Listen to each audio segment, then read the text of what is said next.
It's happened to all of us. You're scrolling through your phone and you see it, a massive walk-in closet, perfectly organized, with designer bags on display and shoes lined up like soldiers. For a moment, you look over at your own small, maybe slightly chaotic closet and feel a pang of envy. Social media has a way of making us feel like what we have isn't good enough. But I'm here to tell you that's just not true. You don't need a space the size of a bedroom to feel organized and in control. The real secret to a great space isn't about its size, it's about how you use it. This weekend we are going to turn that cluttered, frustrating space into a streamlined, efficient storage hub. Forget the fantasy closets for a moment and let's get excited about the amazing potential hiding right behind your own closet door. Before we can build anything new, we have to start with a clean slate. It's time to empty that closet, completely. Take everything out, every shirt, every pair of pants, every forgotten box in the back corner. Lay it all out on your bed or on the floor so you can see exactly what you're working with.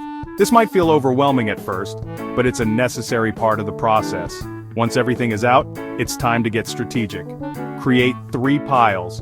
Keep, donate, and toss. Be honest with yourself.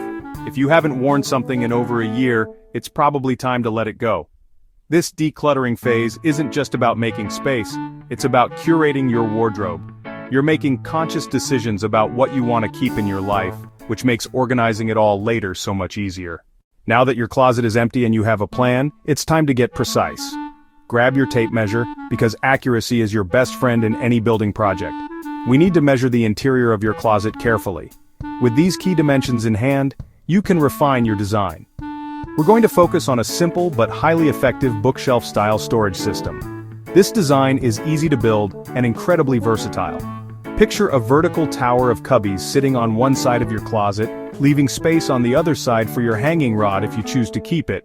This combination of shelves and hanging space is a classic for a reason. It works.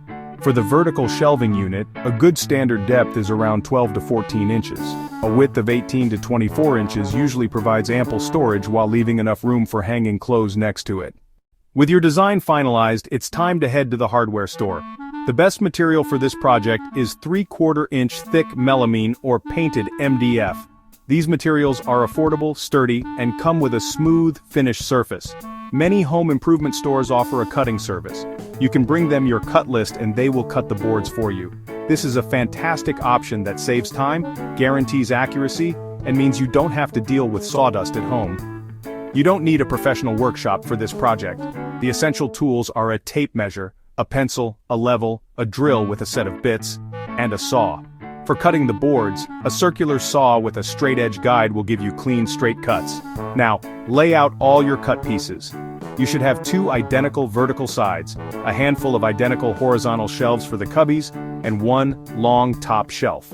You're officially ready to start building. This next step is where the magic really happens.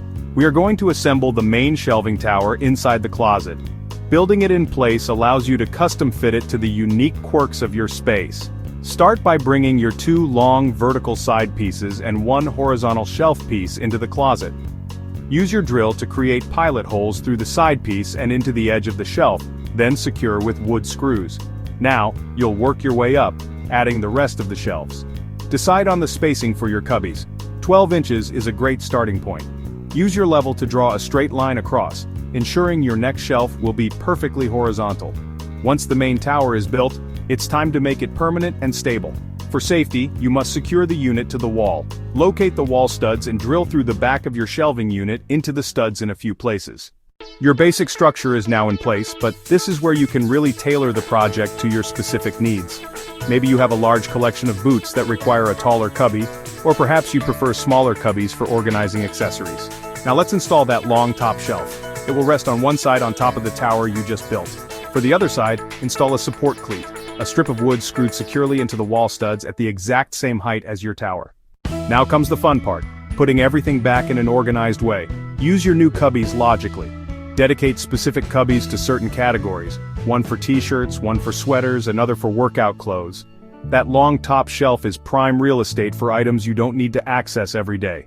Think seasonal, store heavy winter coats and blankets up there in vacuum-sealed bags or storage totes, and swap them out with summer clothes as needed. As you stand back and look at your transformed closet, I want you to feel a huge sense of pride. You took a cluttered, inefficient space and with your own two hands, turned it into something incredibly functional and organized. This project proves that you don't need to be a professional contractor to make a real improvement in your home. It's about having a clear plan, a little patience, and the willingness to try. You've got this, I promise. As Monday morning rolls around, you'll open your closet door not with dread, but with a smile. The chaos is gone, replaced by a calm, orderly system that you created. Getting dressed will be easier, finding your favorite shirt will take seconds. So take one last look at your amazing new closet. You did that. You planned it, you built it, and you organized it. Forget the flawless closets on social media. This one is yours, and it's infinitely better because it's real. Be proud of what you've built.